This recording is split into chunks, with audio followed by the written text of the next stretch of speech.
Hey, I'm a bit late, but better late than never. And I'd just like to share with you a simple tip of self-love. Seems like right now, self-love is all about the conversation that I'm hearing. So I thought I would share with you something that I learned that I'm so grateful for in terms of increasing self-love. Sometimes when I talk about self-love, people will say to me, Jennifer, I don't even really understand what self-love is. Can you explain that to me?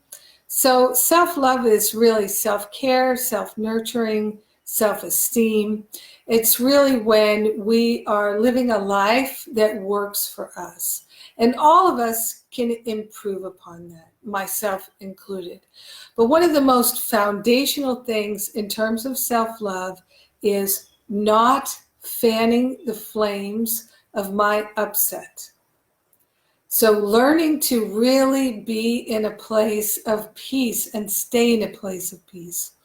So when we fan the flames of our upset, we are upsetting ourselves mentally, emotionally, and physically. And none of that is helpful. I remember years ago on Facebook, somebody asked a question, does anybody know a really good anti-inflammatory?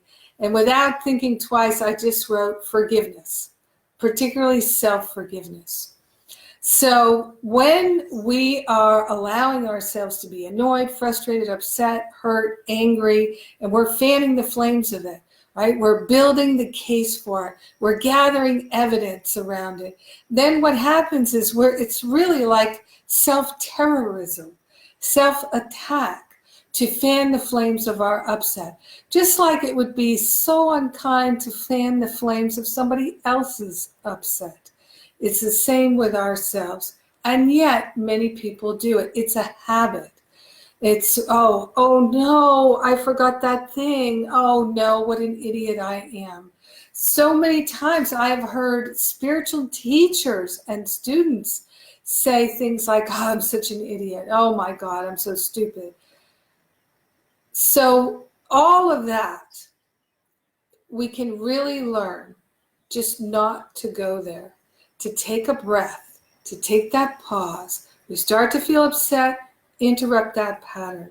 I've truly learned that it seems like 99% of the healing is interrupting those old patterns, those old beliefs, that BS, right? So we can be angelic presences in our own life. And calling upon the angels is wonderful. I was just writing about this in my spiritual espresso, I think for today, where I was quoting that lesson, I believe it's 182 or 3, about calling God's name. Call God's name and the angels instantly show up to surround us and run interference with that ego thought system. So when there's stress and strain, and you're starting to feel upset, out of self-love, make the choice not to feed the flames, not to pour gasoline on the fire. Be with your feelings, call the Holy Spirit, call the angels, all of life to support you in letting it go. Because the only reason we're ever upset is because we're believing something that's not actually true. And when we invest our attention and our awareness, our heart, into something that's actually false, it upsets us. So we're never upset for the reason we think. And we can turn that habit of fanning the flames of our upset fires, we can turn it around, and it makes a real difference in creating more self-love experience in our life. And then that's something that is truly helpful because we can share it with everyone.